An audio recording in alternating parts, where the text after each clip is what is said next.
Hey, what's going on, everybody? This is Tyrone back with Tech Life. And some have recently voiced their opinion that there is a potential that Verizon and AT&T are virtually killing themselves over the C-band spectrum. Now, that could be true, but what they said after the fact, I think it's the complete opposite. So many have said this spending, the unprecedented spending on C-band, could lead to both carriers spending less investment on the actual network. In fact, I think it's going to be the complete opposite. I think both are going to increase capital and they're going to want to get this materialized at scale very fast, with Verizon wanting to get this out the fastest. So the A block clears December 2021. This year, there are rumors going around that shortly after the spectrum auction is official and we know what licenses and where Verizon won and AT&T, that the carriers could already start deploying some of the C-band panels and radios on the network not too long after the auction ends. And then once that spectrum clears in December, it'll just likely be a flip of a switch and then boom, the spectrum's on air. And I think at scale, Verizon wants to do this as fast and badly as ever, or as any other carrier.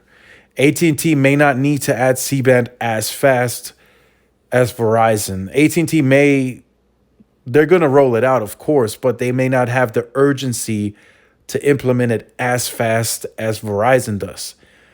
In a lot of areas, the network demand, the demand that is now being put on its network with the recent value, Apple Music, all the streaming platforms, it's putting a strain on the network, and not only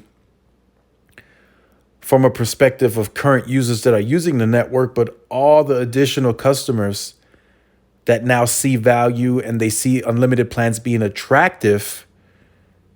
They're moving from the tier data plans to the unlimited plans. That's bringing more traffic onto Verizon's network. So for them, this is it. This is for Verizon. The C-band is really it. They need it. They have to have it, and they have to deploy it at massive scale. I'm thinking 4,000 to 8,000 sites per month have to be touched with C-band once they have it in their possession.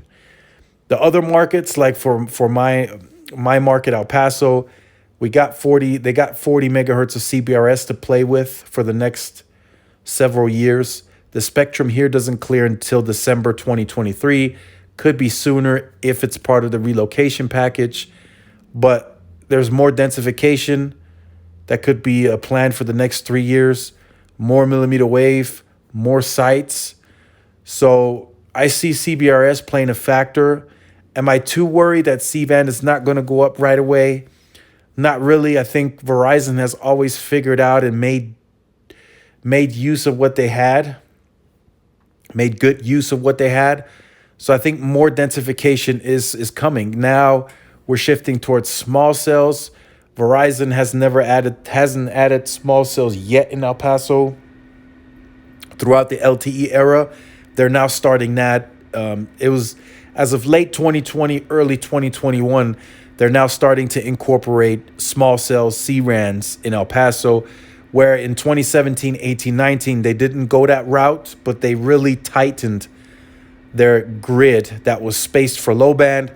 They spaced it now for mid band, and now they're getting even more dense using small cells that we've seen in most bigger metro areas over the years. Like Chicago, thousands of small cells have already been added in the network since 2-3 years ago. So let me know what you think about this. Do you think this unprecedented spending on the C-band auction is going to call for them to stop investing so much in the networks? Or do you think this is going to ramp up and Verizon and AT&T are going to spend even more to get the network up to par and to compete with T-Mobile that now has that 2.5 being rolled out at massive scale already now in 2021. So let me know that in the comment section down below. Look forward to reading the comments. If you have been on the channel or you are new to the channel and you have not yet liked, share, subscribe, make sure you do so. Also hit the notification bell so you are notified when I do upload content. Make sure to follow all of the social media platforms for more updates and interactions, Instagram and Twitter especially. And thanks again for watching. This is Tyrone with Tech Life, and I'll see you guys in the next one. Peace.